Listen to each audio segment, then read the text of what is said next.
Hey guys, and welcome to another brand new video. In this video, we actually have quite a bit of different pieces of news to go and talk about over here where we're seeing some crazy stuff. Number one, the consoles being sold in stores literally as game discs. We have brand new God of War PlayStation 5s. We also have a lot of big review embargoes, some GTA 6 news, which is actually kind of the big brunt of the video itself, and I'll probably want to talk about that a lot. But we're actually going to have some major big updates for GTA 6 too as well, and just a lot of other various things I'll kind of spread out throughout this video. Kind of just a nice little smorgasbord of all a lot of cool gaming news that for a lot of big AAA games and games are on the lookout for. So hopefully you guys all enjoy. And as well, if any of you guys are brand new, make sure you guys are subscribed with the notifications on as well for that brand new PlayStation 5 giveaway. We also have the Target links down below and the brand new HAL Samsung monitor pre-order down below in the Twitter and Twitch stream if you guys care about that. And let's go and dive into the video itself. So first and foremost, we've actually had some pretty kind of funny stories going on over here. We're now literally seeing consoles just being sold literally as normal Xbox games and being categorized over here as Xbox One games. Now, we've been seeing this somewhat floating around in other regions, so Japan and India, or basically they just don't even literally have the consoles on hand. Think more of like, say, pre-orders, or think as well more like a part 2 thing where they basically have maybe stock in the back, kind of how we've kind of been seeing this up in Costco. So we've been seeing some of this stuff floating around and seeing some of these consoles just available up in store, and at the end of the day, the Xbox Series X has still been existing, which I think is overall kind of nifty and fun to see. It's just kind of weird to have this be in your hand, and it basically is the Xbox Series X. But as well, for some other kind of big news too, if you guys have had a chance to see The Last of Us, the brand new Last of Us game that a lot of folks are kind of somewhat bittersweet upon, actually does have their now official review embargo on August 31st. So anyone who actually has been, on the skeptical side or in the middle side for this will actually probably be a huge thing to be on the watchful eye for. Mainly because with August 31st, we could tell if the game is going to be good or bad. And we've had a lot of skeptical folks out here being like, well, it could be good, well, it could be bad, well, it could kind of go either way. I'm hoping this game will be good and worth playing, but it really doesn't seem like most of the updates have been worthwhile so far.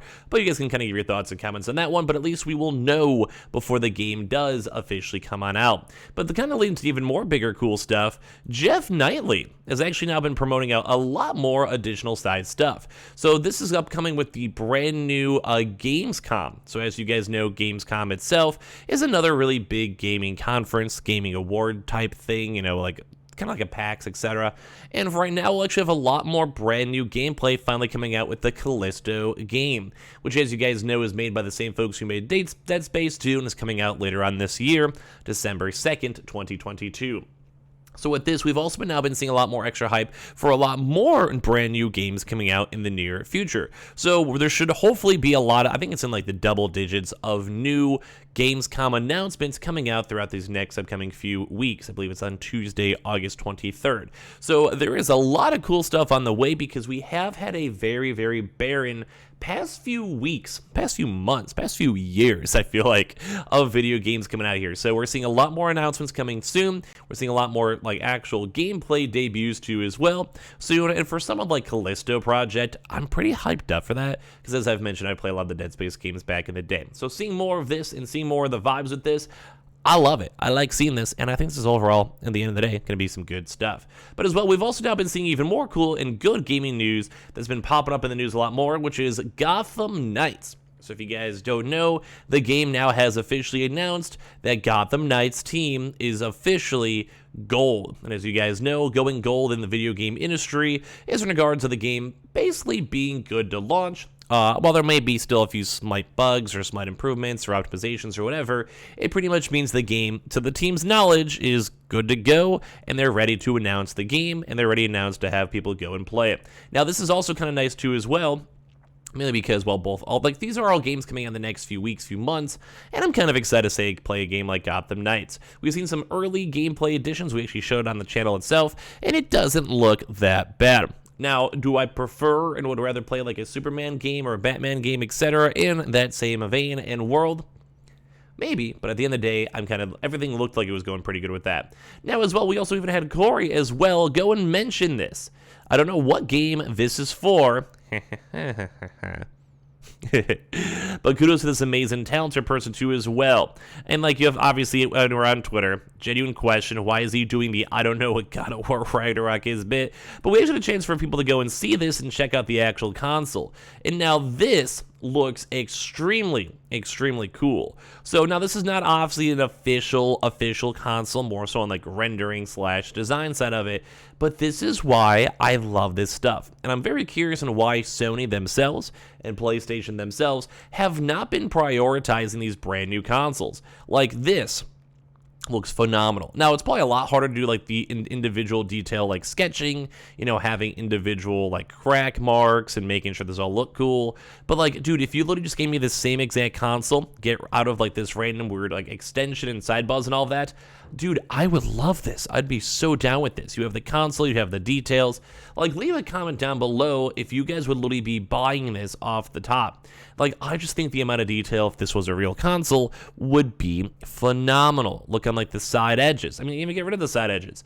I just do think in terms of packaging, in terms of the details, this would be very hard to mass produce and really hard to mass mimic. But, like, looking at some cool things like this, like, say, the coins, the chains, and everything else with these, like, emblems tied into this, it just looks phenomenal. Like, I love how this looks, and the Playverso who made this is absolutely cool. We even have some comments, too, as well in the Twitter feed that are like, hey, this is one thing why I don't understand about Sony. They leave so much money on the table that they could be making money hand over fist with first-party products, whether it's for hardware or just even action figures too as well. And I do agree. Like, they do have like God of War collector's editions and other stuff, but at the end of the day, like, make this console, sell it for $600 with the game, charge the extra $50 and make something similar. Like I said, it doesn't have to be as detailed of like all these etches and scratches and all that, but if you literally just gave, let's say, like a gray console with this same details added on in with the cool, like, you know, coin, you know, and whatever you guys want to go call it, on the side, and like the cool little God of War logo up here, like, this would be a phenomenally cool console, and this would probably be a bestseller, and everyone would be so ecstatic. Like, it looks very, very cool. But as I've mentioned in detail, it is harder to go and mass produce this to a 1-to-1, and it probably does cost a lot more extra money in terms of like development, in terms of plastic, in terms of actually making it good, so I understand why it's not a thing. And as well, kind of to wind down this one with some pretty big GTA 6 news, as we've been slowly been covering on over here, they now, we'll have to see if they go and follow through with this, they now will have announced a single-player DLC for the game itself. But if you guys do remember, we don't always believe these lies because they had and said the same thing for GTA 5 will be coming out. So Rockstar Games may have had plans for a single-player GTA 6 DLC ahead of the game's launch, according to the reliable insider Tez2. Tez2, whose recent reports of Red Dead Redemption and GTA 4 remasters were corroborated by numerous publications, wrote on popular fan sites GTA 4 that Rockstar Games will revert back to how it planned DLC and add-ons before GTA's online success changed things. Although the online portion of GTA 5 turned out to be a massive success, players have long expressed their displeasure over the lack of single-player DLC too as well. So what they know about their plans? Rockstar will go back to how they were planning future content before GTA Online success boomed. The first wave of new cities and missions we will receive as DLC will definitely be planned out before 6 releases, which is nice to see. As long as they have this kind of on the board and kind of have the rough idea of what's going on, it does kind of go and make sense. So overall, I do like this. I like the fact that they're literally hopefully going to stick to with their plan. If they have like the, hey, we're going to do this, and this, it does kind of hold them a lot more accountable to as well. And Rockstar will be able to allocate resources towards whatever new title they will work on after 6's release. As for the new cities, I think for the most part, we will receive instant new cities or islands, like Cayo Perico or North Yankton style.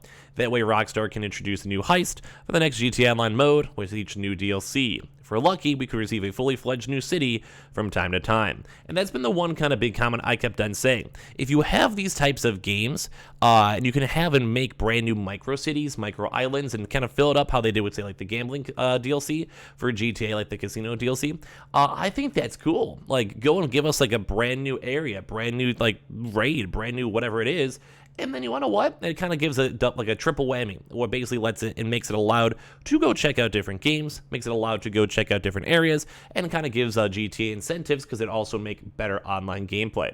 So kind of give me your thoughts and comments down below, and make sure you guys are subscribed with the notifications on as well for the brand new PS5 giveaway. We have the Twitter and Twitch stream down below, the Howl link as well down below, and the Target PS5 link. So check those all on out. And I appreciate you all so much for watching. We'll have a lot more videos all throughout the rest of today.